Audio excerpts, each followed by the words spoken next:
오늘 이 아침 하나님께서 주시는 말씀은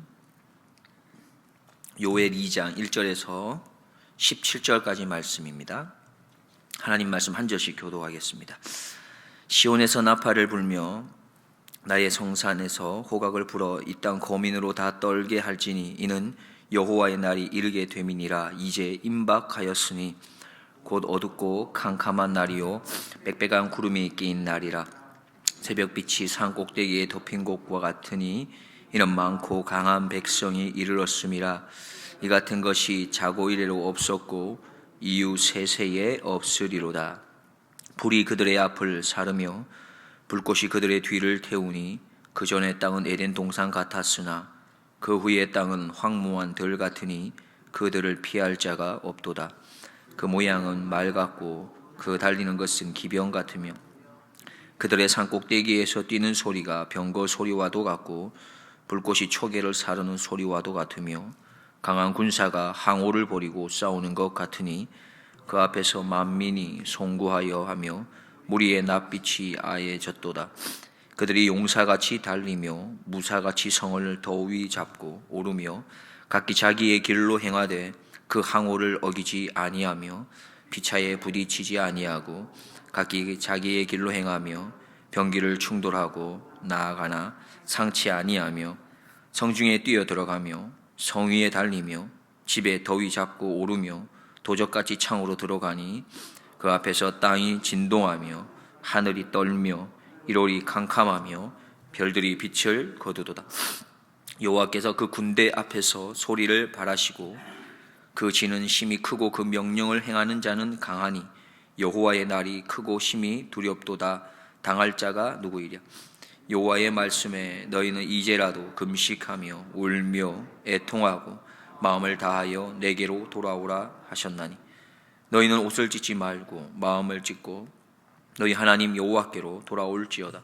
그는 은혜로우시며 자비로우시며 노하기를 더디하시며 인애가 크시사 뜻을 돌이켜 재앙을 내리지 아니하시나니 주께서 혹시 마음과 뜻을 돌이키시고 그 뒤에 복을 끼치사 너희 하나님 여호와께 소제와 전제를 드리게 하지 아니하실는지 누가 알겠느냐.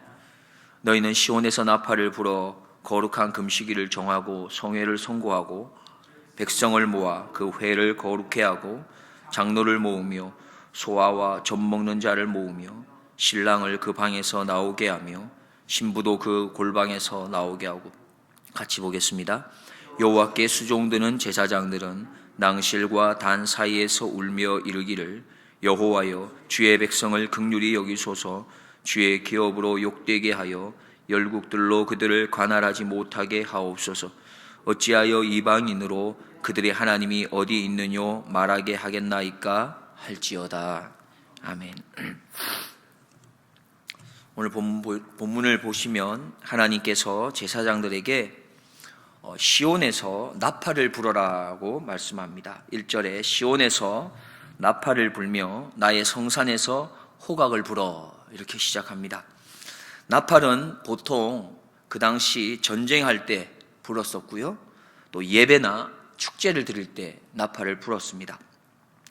지금 이 당시 제사장들에게 시온에서 부르라고 한 이 나팔은 무엇을 의미하는 것이겠습니까? 바로 전쟁을 알리는 경종의 나팔입니다. 이렇게 경종의 나팔을 불어야 됐던 이유는 우리가 앞서 보았던 것처럼 이 백성들의 죄로 인해서 일찍이 한 번도 경험해 보지 못했던 메뚜기 재앙과 같은 큰 이 재앙을 당했기 때문에 그 백성들을 긴급히 불러 모았던 것이죠. 그리고 이 전쟁은 이스라엘에게 있어서 치명적인 전쟁이 됩니다. 앞으로 다가오게 될 이 전쟁에 대해서 이야기하는데 이것이 왜 치명적인 싸움이 되는가 하면 이 전쟁은 여호와 하나님께서 허락하신 전쟁이기 때문에 그렇습니다. 다시 말해서 이 전쟁에 앞서 있는 자가 바로 심판자 여호와이시기 때문이죠. 어저께 우리가 살펴보았던 15절 말씀을 잠깐 살펴보면 오호라 그 날이여 여호와의 날이 가까웠으니 곧 멸망같이 전능자에게로서 이르리로다. 오늘 본문 1절에서 하반절에도 이렇게 말씀합니다. 여호와의 날이 이르게 됨이니라. 이제 임박하였으니. 계속해서 11절 말씀도 보겠습니다. 여호와께서 그 군대 앞에서 소리를 발하시고 그 진은 심히 크고 그 명령을 행하는 자는 강하니 여호와의 날이 크고 심히 두렵도다. 당할 자가 누구이랴 라고 말씀합니다. 이 전쟁은 하나님께서 허락하신 전쟁이고 여호와의 심판의 날에 하나님께서 앞장서시는 전쟁이기 때문에 이스라엘 백성들에게 있어서 아주 치명적인 전쟁이 됩니다. 이 전쟁은 2절 말씀에서 보면 무섭고도 순식간에 임한다고 합니다. 2절 말씀에 곧 어둡고 캄캄한 날이요 빽빽한 구름이 끼인 날이라 새벽빛이 산 꼭대기에 덮인 것과 같으니 이는 많고 강한 백성이 이르렀음이라. 이 같은 것이 자고 이래로 없었고 이후 세세에 없으리로다. 2절에 보시면 새벽빛이 산 꼭대기에 덮인 것과 같다 했습니다. 우리가 아마 경험이 다 있으실 거예요. 동이 막 트는 그 순간에 그 산 꼭대기에 빛이 순식간에 어느 순간에 어두웠다가 어느 순간에 이렇게 확 밝아지는 것들을 아마 경험해 보셨을 겁니다. 그와 마찬가지로 이 전쟁이 그렇게 임한다는 것입니다. 순식간에 임한다는 겁니다. 눈 깜짝할 사이에 어느 순간에 우리가 생각하지 못했던 그 상황 속에서 신속하게 이 전쟁이 일어날 거라는 것이죠. 그래서 우리에게 주시는 말씀은 무엇입니까? 언제 일어날지 못하는 순식간에 일어날 일이기 때문에 하나님의 심판은 마지막 때에도 그렇게 임할 것입니다. 그래서 우리는 그 날을 준비해야 하는 것이고 우리가 근신하여서 깨어 있어야 할 이유가 그러한 것입니다. 마태복음 24장 42절에서 44절에 이렇게 말씀합니다. 그러므로 깨어 있으라. 어느 날에 주가 임할는지 너희가 알지 못함이니라.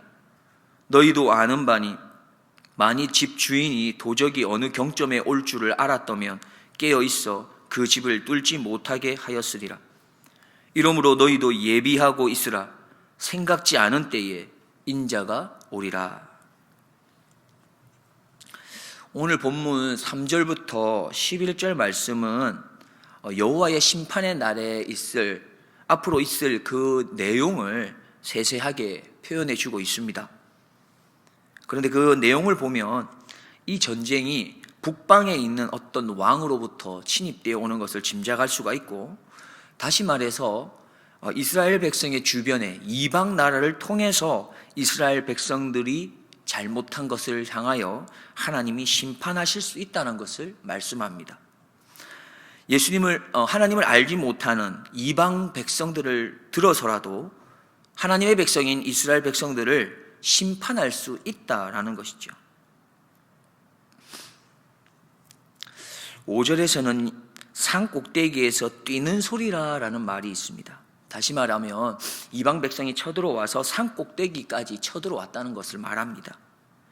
이스라엘 사람들은 이 적들이 쳐들어올 때에 설마 산악지대까지 쳐들어오겠는가라고 태만하게 생각하고 있었습니다. 이스라엘 백성들이 거하고 있었던 그 성이 그렇게 험하고 높은 곳에 위치해 있었기 때문에 설마 이곳까지는 쳐들어오지 못할 거야 라고 생각했던 것이죠. 다시 말하면 그들이 믿고 예배했던 하나님을 신뢰했던 게 아니라 그들이 여전히 예배하고 하나님을 믿는다고 말은 했지만 산악지대에 있었던 자신의 환경, 자신의 조건, 이것들을 어떻게 보면 하나님보다 더 믿었던 것을 말하고 있습니다. 그러했기에 그들은 결국 하나님보다 다른 것들, 자연 조건을 더 믿고 있었기에 이 큰 화를 피해가지 못했습니다. 우리는 기억해야겠습니다. 우리가 이 땅에서 소유하고 있는 그 어떠한 것이라도 그것을 의지한다면 그것은 참으로 어리석은 일일 것입니다.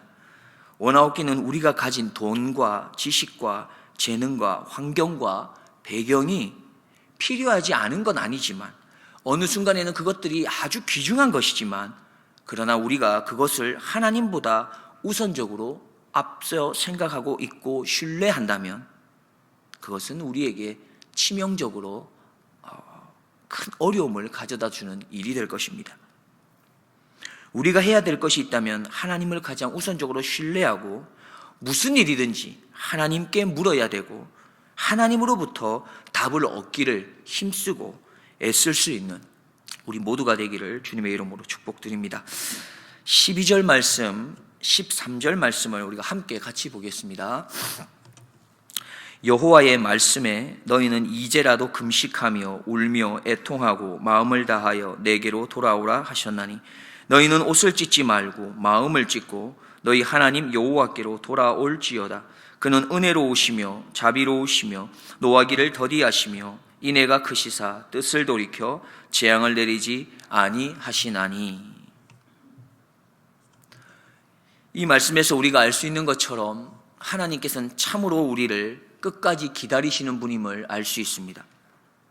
본문에 이렇게 말씀합니다. 여호와의 말씀에 너희는 이제라도 금식하며, 이제라도라고 말씀하시는 것을 보면 하나님께서 아직까지 늦지 않았다라고 표현하시는 것을 알 수 있습니다. 앞서 메뚜기 재앙을 당하고서도 깨닫지 못했습니다. 회개치 아니했습니다. 그런 이스라엘을 향해서 다시금 인내와 사랑의 손길을 먼저 내어 미시고 있으십니다. 그래서 다시 한번 기회를 주십니다. 이제라도 금식하며 울며 애통하고 마음을 다하여 하나님께 돌아오라 말씀하십니다. 그러시면서 이어서 13절에 이렇게 말씀합니다. 13절의 말씀은 강조하는 말씀이시죠. 무엇을 강조합니까? 13절 말씀을 다시 읽어드리면 너희는 옷을 찢지 말고 마음을 찢고 너희 하나님 여호와께로 돌아올지어다 말씀합니다. 너희에게 말씀을 하는데 너희의 회개가 옷을 찢는 회개여서는 아니 된다 말씀합니다. 너희의 울고 애통하는 것이 옷을 찢는 울고 애통하고 금식이 되어서 안 된다 말씀합니다. 너희가 금식하고 울고 애통할 때 옷이 아니라 마음을 찢으라고 말씀합니다. 마음을 찢고 회개하여 하나님께 돌아와야 한다 말씀합니다. 이게 무슨 말씀입니까? 남에게 보이는 회개, 외식적인 회개가 아니라 하나님 앞에서 진정한 회개가 되어야 한다 말씀합니다. 그 당시 많은 사람들이 외식적으로 기도했기 때문에 하나님께서 그들에게 경고하시고 있는 말씀이지요. 이 모습은 여전히 구약시대뿐만이 아니라 신약시대에도 예수님을 믿는다, 아니 하나님을 믿는다고 하는 많은 사람들에게 그대로 있었던 모습들입니다. 마태복음 7장 5절에서도 외식하는 자여 먼저 내 눈 속에서 들보를 빼어라. 그 후에야 밝히 보고 형제의 눈 속에서 티끌을 빼리라. 저도 그렇습니다. 다른 사람에 대한 이야기하기가 참 쉽지 않습니까? 다른 사람에 대해서 판단하고 평가하는 것은 참 쉬운 것 같습니다.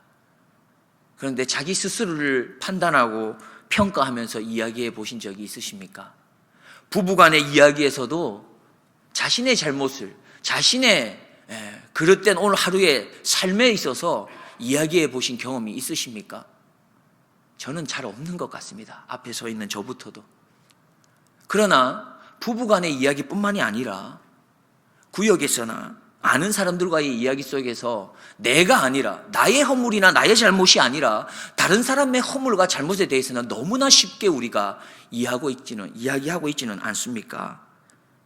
그것이 바로 외식입니다. 그것이 참된 회개가 아니라 외식적인 회개가 아닌가 생각해 보게 됩니다. 오늘 하나님께서 이 말씀을 통해 우리에게도 말씀하십니다. 너희들의 신앙생활에서 사람들을 의식하며 외식하는 신앙생활을 이제 그만하고 하나님 앞에 진실된 신앙생활 해라고 말씀하십니다. 옷을 찢는 회개가 아니라 이제 정말로 마음을 찢는 회개를 하라고 하나님께서 당부하십니다. 오늘 말씀의 결론을 맺겠습니다. 어제 우리가 살펴보았던 우리가 해야 할 것은 하나님께 나아가 금식일을 정하고 부르짖는 것입니다. 14절 말씀 어저께 보았는데요.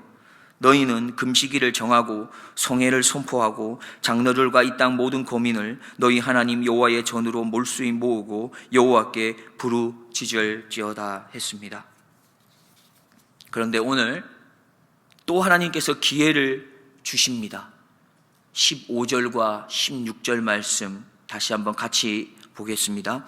너희는 시온에서 나팔을 불어 거룩한 금식일을 정하고 성회를 선고하고 백성을 모아 그 회를 거룩해 하고 장로를 모으며 소아와 젖 먹는 자를 모으며 신랑을 그 방에서 나오게 하며 신부도 그 골방에서 나오게 하고. 어제 보았던 14절 말씀과 거의 동일한 말씀을 또 한 번 하십니다. 동일하게 금식일을 정하라 말씀하시죠. 성회를 선고하고 선포하고 백성들을 모으라고 말씀하십니다. 또 한 번의 기회를 주시는 겁니다. 그런데 여기에는 조금 차이가 있습니다. 추가되어지는 말씀들이 있습니다. 앞부분에 보시면 무엇을 부르라고 하십니까? 나팔을 부르라 합니다. 너희는 시온에서 나팔을 불어 거룩한 금식일을 정하라 말씀합니다. 나팔을 부는 것은 무엇입니까? 전쟁의 순간에 나팔을 분다고 했습니다. 급박한 상황을 말하는 것이지요. 시간이 얼마 남지 않았음을 말씀하고 있습니다. 곧 전쟁이 있을 것을 예고하고 있습니다. 그 급박한 상황이기 때문에 금식을 정하고 성회를 선고하고 백성을 모으라 말씀합니다. 그리고 또 한 가지 말씀하는 것은 16절 뒷부분에 보시면 소아와 젖 먹는 자를 모으며 했습니다. 하나님께서 이렇게 소아와 젖 먹는 어린 아이들까지 모으라고 하는 이유가 무엇일까요? 그들 부모의 범죄가, 부모들의 잘못이, 죄악이 얼마나 큰 것인가를 깨닫게 하기 위해서입니다. 즉, 큰 범죄를 범하지 않았던 어린 자녀들까지도 부모의 범죄로 인해서 앞으로 당하게 될 이 징벌, 이 벌 받을 위험에 처해 있기 때문에 이제는 어린 아이들 너희들까지도 부모와 함께 나와서 회개하고 기도해야 함을 말하는 것이지요. 그러므로 그 상황 가운데서 부모들이 깨닫게 되는 게 있을 겁니다. 그러한 자녀들의 모습을 보면서 자신들의 죄가 얼마나 컸던가라는 것이죠. 계속해서 말씀합니다. 하나님께서는 신랑을 그 방에서 나오게 하며 신부도 그 골방에서 나오게 하고 라고 합니다. 하나님께서는 신랑과 신부까지 이 성회에 참석해야 한다라고 말씀합니다. 당시에 이 성회가, 이 모임이 지금 모여야 되는 이 상황이 얼마나 중요한지를 말하고 있습니다. 왜냐하면 원래 새로 아내를 취한 신랑은 군대도 가지 않았죠. 왜 그랬습니까? 1년 동안은 한가롭게 집에 거하도록 했습니다. 집에 거하면서 그때 결혼하여서 취하게 된 아내를 즐겁게 하도록 한 것이 율법이었기 때문입니다. 그런데 지금 모여야 되는 이 성회에서는 그렇게 할 수 없다는 겁니다. 신랑도 모여야 되고 신부도 모여야 된다는 겁니다. 어린 아이들도 젖먹이까지 모여야 된다는 겁니다. 왜요? 그만큼 다급하고 중요한 상황이기 때문입니다. 요엘 선지자가 있었던 이 시대에 하나님의 메시지는 무엇입니까? 오늘 우리가 본 것처럼 금식일을 정하고 성회를 선포하고 모두 다 모여서 부르짖어야 했습니다. 그러나 그들은 그렇게 하지 않아서 이스라엘은 하나님의 심판의 날에 큰 어려움을 겪게 됩니다. 지금 이 시대가 그렇다면 해야 할 것은 무엇이겠습니까? 하나님께서 예배와 말씀을 통해 우리에게 들려주시는 하나님의 메시지는 무엇입니까? 이 시대에, 이 세대에게 주시는 하나님의 음성을 잘 귀담아 듣고 순종할 수 있는 그런 하나님의 사람이 될 수 있기를, 그런 우리 한 사람 한 사람이 될 수 있기를 주님의 이름으로 축복드립니다. 기도하겠습니다.